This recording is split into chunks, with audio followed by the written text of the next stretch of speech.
वहीं सूत्रों के हवाले से खबर ये मिल रही है कि बंगाल में एनआईए की टीम पर हमले पर चुनाव आयोग ने रिपोर्ट मांग ली है। बंगाल के मुख्य चुनाव अधिकारी और जिला निर्वाचन अधिकारी से रिपोर्ट मांगी गई है।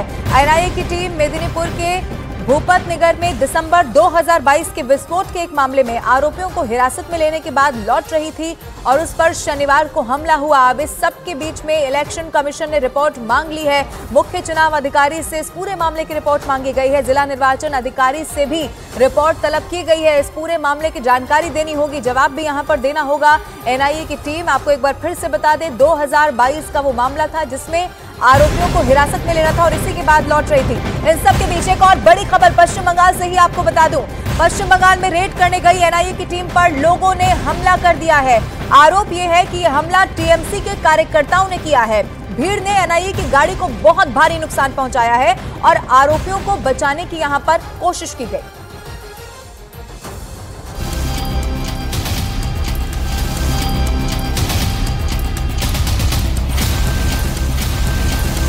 डंडे लिए महिलाएं,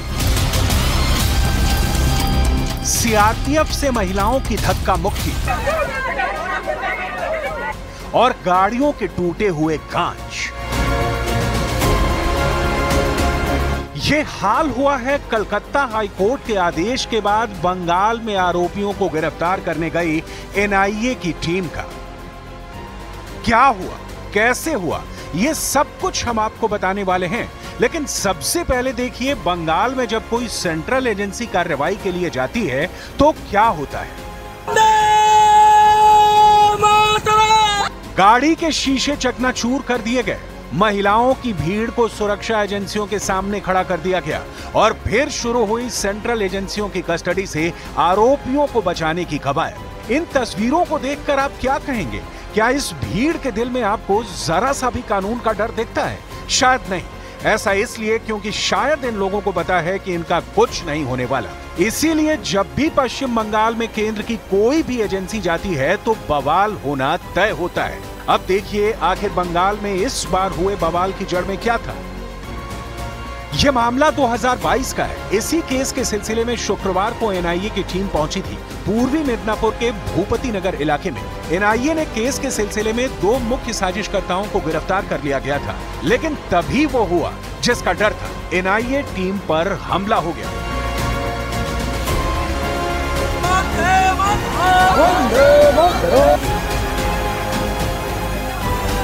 स्थानीय लोग घरों से बाहर निकल आए और एनआईए की टीम का विरोध करने लगे। गिरफ्तार आरोपियों को लेकर जाने से रोकने लगे। जानकारी के मुताबिक इस भीड़ में महिलाएं आगे थीं।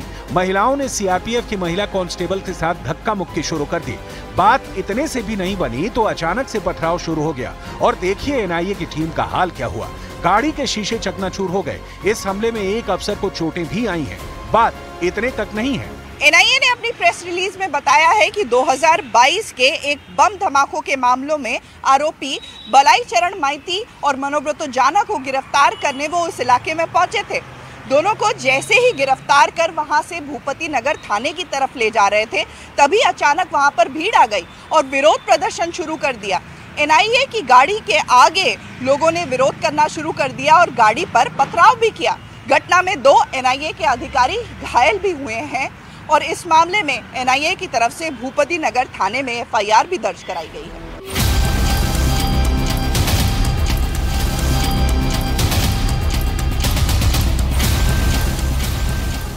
और एनआईए की टीम पर हमले के मामले में जब पश्चिम बंगाल की मुख्यमंत्री ममता बनर्जी से सवाल पूछा गया तो उन्होंने जवाब दिया वो चौंका देने वाला था। ममता ने कहा कि बिना बताए जाने वालों के साथ ऐसा ही होता है। बीजेपी ने ममता के इस बयान पर पलटवार करते हुए कहा कि ममता के राज में टीएमसी का मतलब टेरर, माफिया और करप्शन बन चुका है।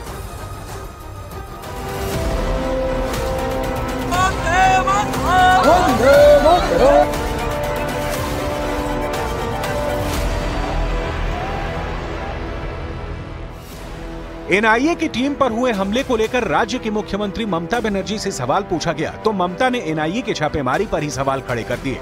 ममता ने कहा कि बिना बताए छापा मारने की जरूरत क्या थी? क्या एनआईए के पास छापे की अनुमति थी? ममता यही नहीं रुकी।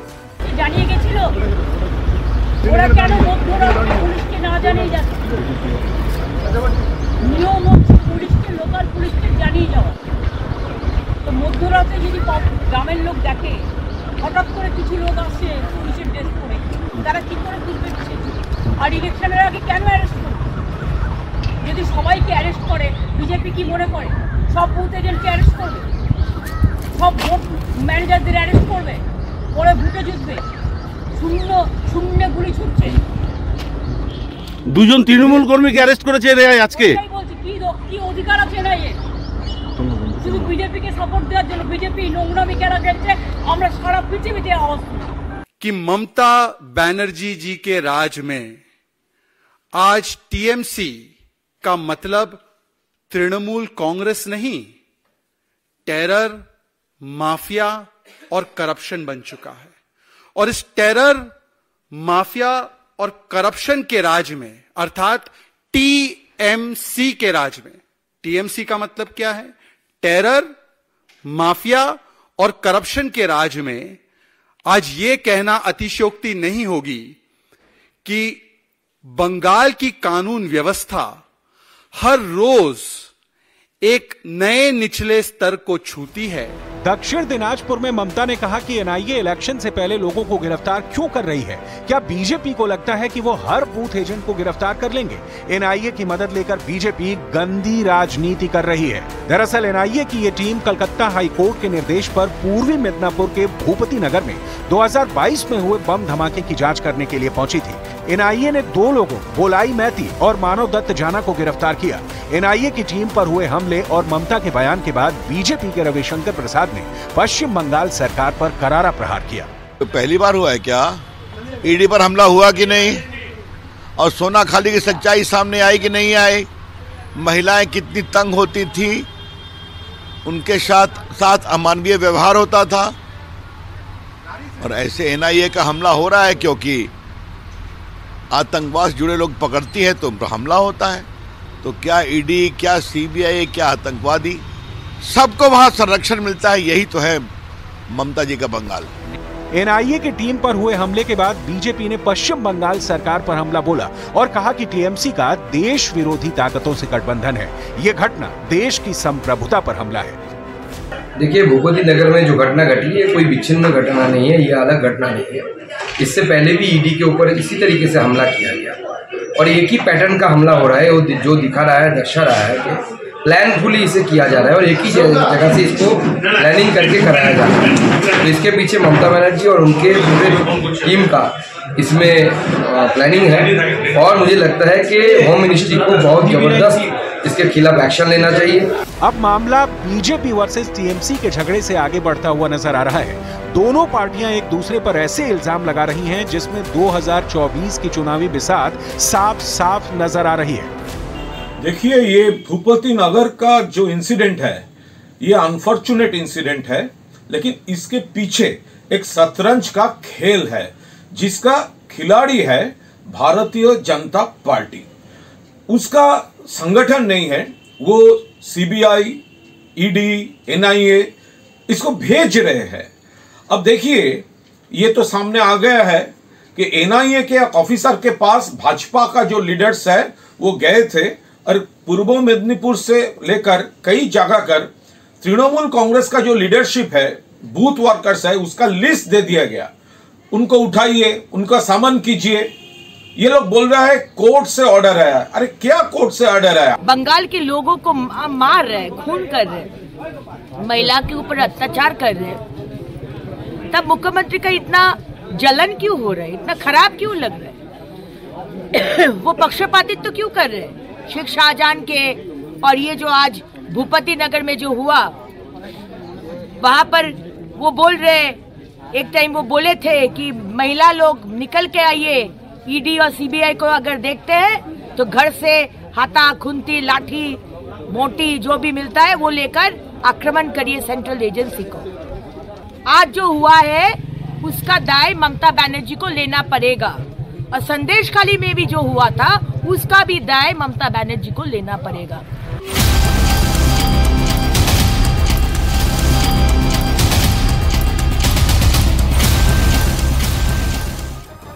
वैसे कोई पहली बार नहीं हुआ है जब बंगाल में जांच एजेंसी पर हमला हो गया हो। इससे पहले भी पश्चिम बंगाल 5 जनवरी को ईडी की टीम पर यहां पर हमला किया गया था।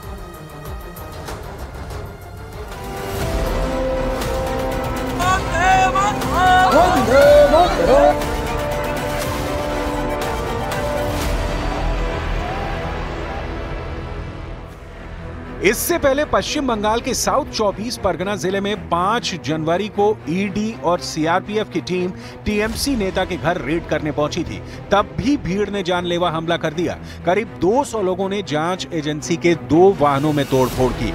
इसमें कुछ अफसरों के सिर में चोटें आई थी। ईडी के मुताबिक भीड़ ने अधिकारियों के मोबाइल फोन, लैपटॉप, नकदी और बटुए छीन लिए। पूर्व टीएमसी नेता शाहजहां शेख को 29 फरवरी को बंगाल पुलिस ने गिरफ्तार किया था। शेख की गिरफ्तारी ईडी पर हमले के केस में हुई थी। बंगाल पुलिस ने कहा था कि शेख ईडी अफसरों पर हुए हमले के मुख्य आरोपियों में शामिल था। हमले के बाद शेख 55 दिन तक फरार था। गिरफ्तारी के बाद उसे कोर्ट ने 10 दिन की पुलिस रिमांड पर भेजा था। इसके बाद कोलकाता पुलिस ने जांच सीआईडी को सौंप दी। शेख शाहजहां अब भी सीबीआई की हिरासत में है। बंगाल की कानून व्यवस्था हर रोज एक नए निचले स्तर को छूती है और जिस प्रकार का भय का वातावरण आज पश्चिम बंगाल में अर्थात रविंद्रनाथ टैगोर जी की भूमि में निर्माण हो चुका है, तो वहां पर यदि सेंट्रल एजेंसीज के हमारे जाबाज ऑफिसर्स ही सुरक्षित नहीं है, तो वहां पर मां, मानुष और माटी सुरक्षित है क्या? ये बड़ा सवाल, ये चिन्ह आज निर्माण होता है, पैदा होता है। बंगाल से लेकर दिल्ली तक की राजनीति गर्म हो गई है। साल 2022 के बाद से पश्चिम बंगाल में बीजेपी और टीएमसी के बीच में घमासान तेज हो चुका है। केंद्रीय जांच एजेंसियों पर हो रहे हमले को लेकर बीजेपी अब आर पार के मूड में आ चुकी है। इसका असर अब की बार के चुनाव पर भी पड़ेगा। ये दोनों पार्टियां जानती हैं और इसी को लेकर दोनों के तेवर एक दूसरे के खिलाफ और खतरनाक हो चुके हैं।